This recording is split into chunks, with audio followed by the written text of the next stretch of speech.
Bonjour et bienvenue dans cette analyse de la situation à Gaza. Aujourd'hui, nous allons examiner les discussions en cours entre Israël et le Hamas à Doha, ainsi que les tensions entourant la trêve. Trêve signifie un arrêt temporaire de combat souvent pour négocier la paix. Une délégation israélienne arrive à Doha lundi 10 mars pour discuter d'un prolongement du cessez-le-feu avec le Hamas.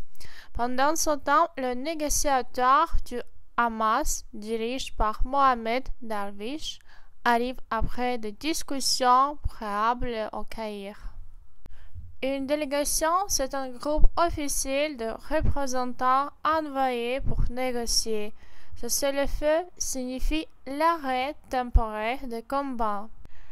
Négociateurs sont ceux qui participent aux pourparlers. Discussion préalable signifie des réunions préparatoires avant les négociations officielles. Israël accentue la pression sur le Hamas en coupant l'unique ligne électrique de Gaza, privant ainsi la principale usine de dessalement d'eau de son alimentation. Le Hamas qualifie cette décision de chantage musclé et inacceptable.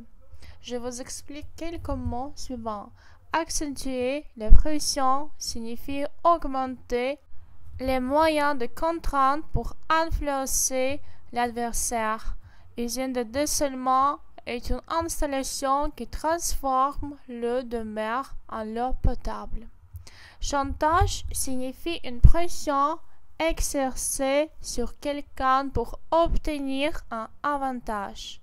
Mesquin signifie ici quelque chose de cruel ou de petit d'esprit.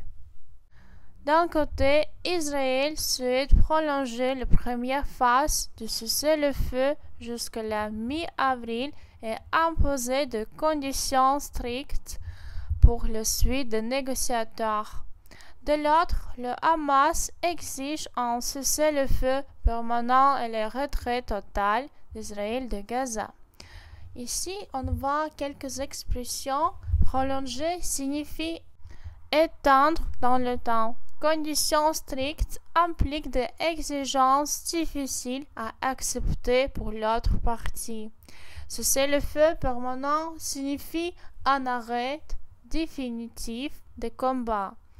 Retrait total signifie le départ complet des forces israéliennes du territoire. L'impasse et les accusations mutuelles. Israël bloque l'entrée de l'aide humanitaire et coupe d'électricité, justifiant ses actions pour le refus du Hamas de respecter ces conditions. Chaque camp accuse l'autre de violer la trêve, tandis que l'armée israélienne menait une frappe contre des combats palestiniens soupçonnés de poser un agent explosif. Violer la trêve signifie ne pas respecter l'accord de cessez-le-feu. Un gène explosif désigne une bombe artisanale ou militaire utilisée dans un conflit. Aide humanitaire désigne des ressources vitales envoyées aux populations en détresse. Ce signifie nourriture, médicaments, etc. En conclusion, la situation à Gaza demeure tendue et incertaine. Les négociations à Doha, bien qu'elles offrent un espoir de prolongation de la trêve, sont loin d'être un gain de stabilité à long terme.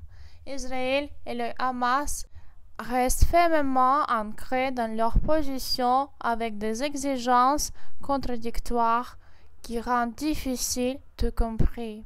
Si les deux parties n'arrivent pas à surmonter leurs divergences, il est probable que nous assisterons à une prolongation de tensions et de violences avec des conséquences humanitaires de plus en plus dramatiques pour la population de Gaza.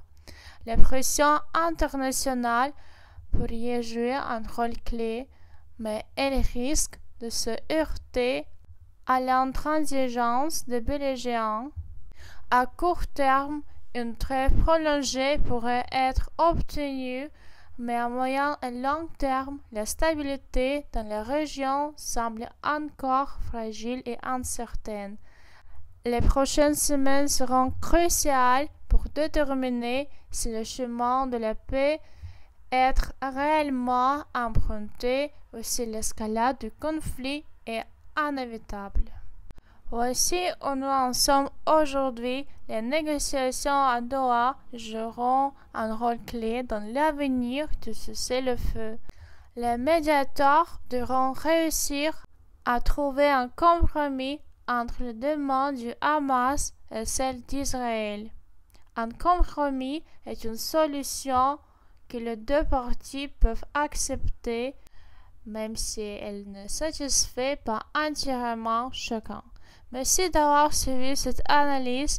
N'oubliez pas de vous abonner pour ne rien manquer des prochaines mises à jour sur la situation.